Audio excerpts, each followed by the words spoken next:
నా కుమారుడా, నా కుమార్తె, నీకు ఉన్న అవసరాలను ఎవరిని అడగాలో తెలియడం లేదా? నీకు ఎవరూ సహాయము చేయట్లేదు అని బాధపడుతున్నావా?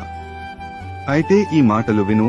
నా నామమున మీరు నన్నేమి అడిగినను నేను చేతును. మీ తల్లిదండ్రులని ఎలాగైతే మీరు మీ అవసరాలను అడుగుతారో నన్ను కూడా అలాగే అడగండి.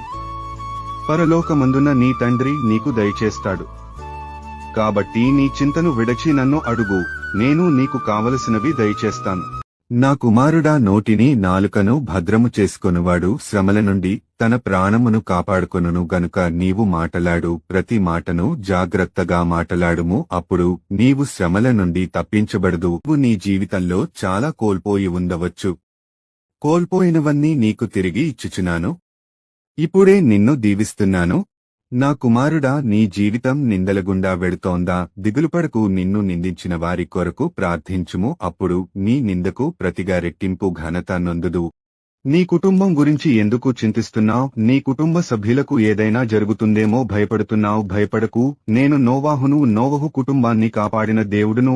నేనే అబ్రాహాము ప్రార్థించినప్పుడు లోతు కుటుంబాన్ని కాపాడిన దేవుడును. నీ కుటుంబాన్ని కాపాడుతాను, రక్షిస్తాను. భయపడకు, దిగులు పడకు.